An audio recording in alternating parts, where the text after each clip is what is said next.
بسم اللہ الرحمن الرحیم۔ حضور اکرم صلی اللہ علیہ وسلم نے ایک مرتبہ صحابہ کرام رضوان اللہ تعالی علیہم اجمعین سے ارشاد فرمایا، کہاں میں تم کو ایسی چیز نہ بتاؤں جو تمام اعمال میں بہترین چیز ہے اور تمہارے مالک کے نزدیک سب سے زیادہ پاکیزہ اور تمہارے درجوں کو بہت زیادہ بلند کرنے والی اور سونے چاندی کو اللہ کے راستے میں خرچ کرنے سے بھی زیادہ بہتر، اور جہاد میں تم دشمنوں کو قتل کرو وہ تم کو قتل کرے اس سے بھی بڑھی ہوئی۔ تو صحابہ کرام رضی اللہ عنہم اجمعین نے عرض کیا، ضرور بتا دو۔ تو آپ صلی اللہ علیہ وسلم نے ارشاد فرمایا کہ اللہ کا ذکر ہے۔ فائدہ، یہ عام حالات اور ہر وقت کے اعتبار سے ارشاد فرمایا ہے، ورنہ وقتی ضرورت کے اعتبار سے صدقہ، جہاد وغیرہ امور سب سے افضل ہوتے ہیں۔ اسی وجہ سے بعض احادیث میں ان چیزوں کی افضلیت بھی بیان فرمائی گئی ہے کہ ان کی ضرورت وقتی ہے اور اللہ پاک کا ذکر دائمی اور ہمیشگی چیز ہے اور سب سے زیادہ اہم اور افضل ہے۔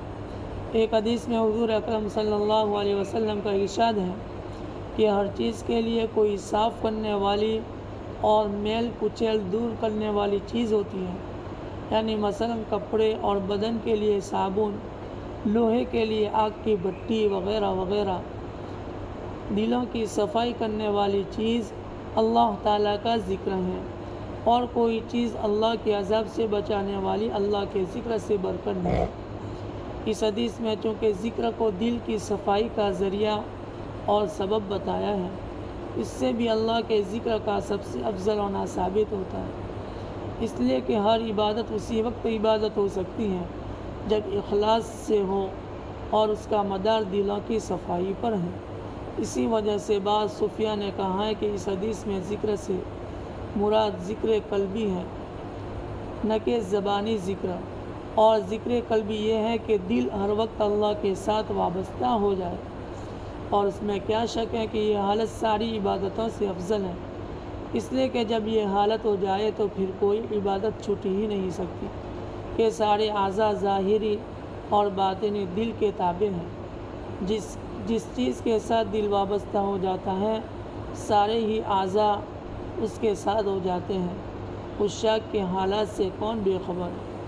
اور بھی بہت سے احادیث میں ذکر کا سب سے افضل ہونا وارد ہوا ہے۔ حضرت سلمان رضی اللہ تعالیٰ عنہ سے کسی نے پوچھا کہ سب سے بڑا عمل کیا ہے؟ انہوں نے فرمایا کہ تم نے قرآن شریف نہیں پڑھا؟ قرآن پاک میں ہے وَلَذِكْرُ اللَّهِ أَكْبَرُ، کہ کوئی چیز اللہ کے ذکر سے افضل نہیں۔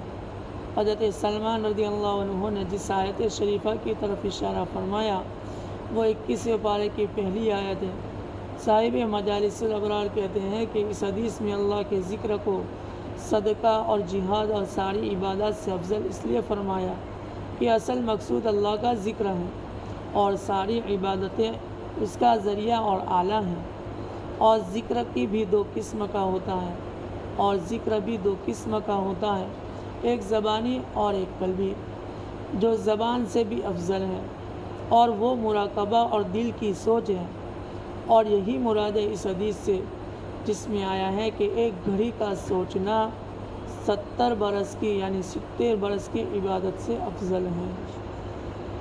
اللہ تعالیٰ ہمیں ذکر کرنے کی توفیق عطا فرمائے۔